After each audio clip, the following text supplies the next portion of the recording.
right, happy Aloha Friday, guys. It is Jazz and Kaea here, and it is, of course, another edition of the Kapa Cafe as we continue on with quarantine edition, unfortunately. But on the good note of being able to do this and being on Zoom, we get to see our guests this time.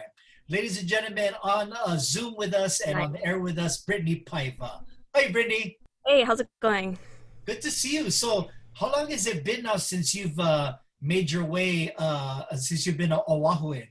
It's been just over a year. Yeah, September last year is when I moved up. So honestly, it was the best decision, I think. What was the reason? Was it for music or just kind of change of island? I actually moved up because I met someone from here. So yeah, we got together and then I moved up and then living with her since then. So it's been great. Nice. Which probably explains Yeah. why there's inspiration of new music, probably, right? Totally, totally. I think I'm in a much better place in life, after that. So, yeah, it's been really good, really productive. Being able to hang around with the music community up here and just having access to venues and it's been amazing. What do you find different of being I'm sure the hustle and bustle is a lot crazier and Mhm. there's probably way more gigs, but is there a way different vibe? Because I know I notice it when I'm there in jamming with Oahu guys as opposed to, the different islands and of course your own peeps on the big island. Right, right. Yeah, there's definitely a different vibe here. I think being on the big island, you have everybody has their own clique, right? And that's pretty much for any environment, any work environment that you're in. But up here, it's like everybody's constantly floating, which I think is amazing. Just, like I could play with a jazz group one day, and then the next day I'll play with Hawaiian group, which is super cool. So I think that's like the biggest difference, between the music community up here compared to the other islands. When somebody moves over from well, lucky for you, you have a name already, but when somebody kind of like goes, I think I'm gonna go to Oahu, try that. Like, how do you get the gigs? Like, did you just start calling up places or? Um, kind of. Because I already had a name for myself because I've been doing this since 2004. Then it's a little bit easier to kind of get in there and pretty much do whatever I want to do.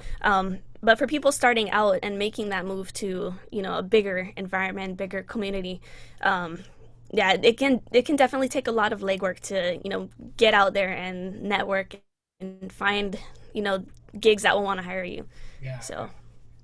With almost every instrument, um, we know we could see that because of social media, or I guess with YouTube especially, that you're seeing a lot of younger musicians taking up instruments and like shredding and killing it like right off of the bat. Like I see kids with YouTube Mhm. bass videos and these guys play like at almost Nathan status and don't even know it yet. Where do you think Yeah, yeah. ukulele has been, where ukulele is now because of that? Um, Gosh, I don't really know where to start with that. Um, I had the opportunity to be a judge for Chris Fujigami's ukulele contest, and the one good thing about this year, I mean, it wasn't in person because of COVID, but he did open it up, worldwide.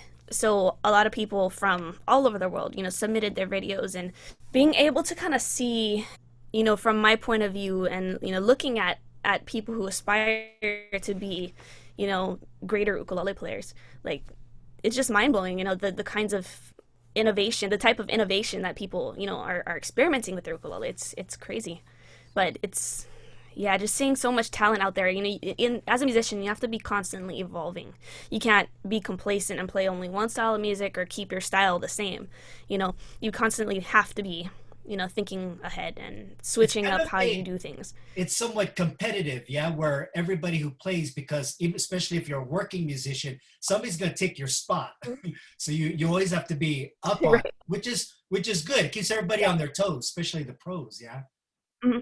On your new album, who are you working with? Because I know that when you record, you've worked with everybody from Wendell Ching with full band and everything on this single that we're playing now, the country vibe. Tell us about this start of the whole project. I guess that's going to be. So this single, I released it in January. I just kind of like put it out there because I wanted to get something new out.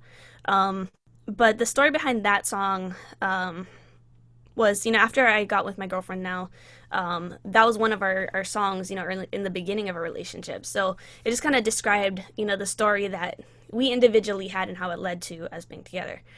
So after having this sort of newfound inspiration, I decided, it's been 8 years. I think I need to get another album out. So I kind of been starting to compile, what songs I want. As far as musicians, I'm still like, there's so many amazing musicians to choose from.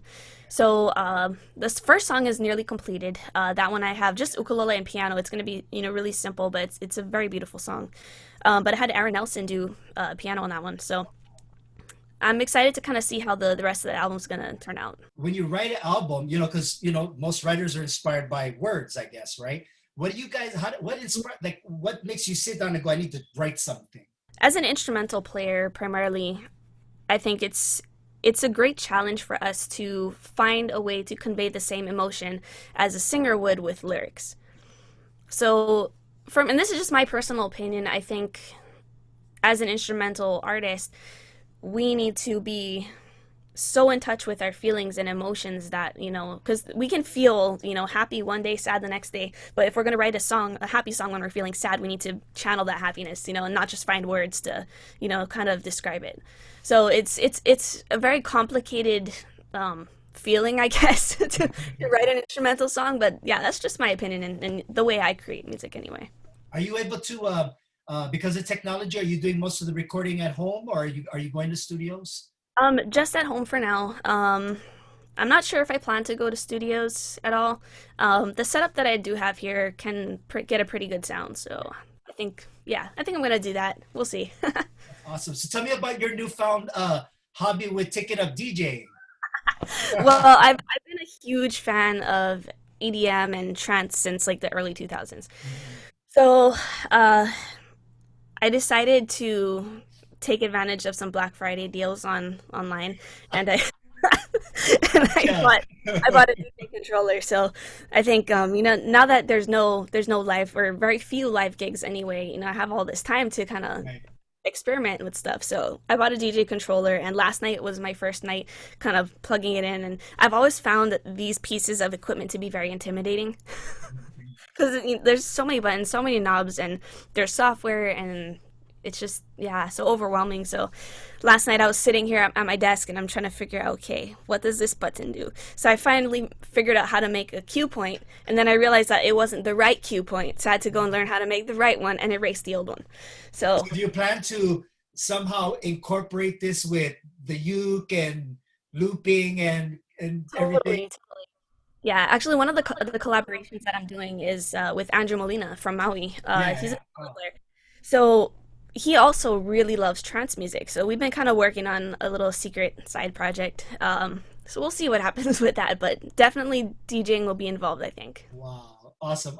Well, definitely when you get that together, please send them over. For sure. How can everybody get the current single, and do you have an ETA maybe for the album? No ETA just yet. I'm hoping to have it done by maybe June or July. We'll see.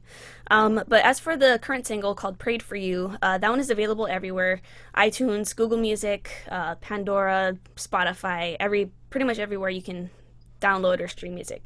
Awesome. Always great to talk to you, and I can't wait to see you doing your DJ thing live. We'll see. It's going to be a while, but we'll see. Thanks again, Brittni. Thank you, Jazz.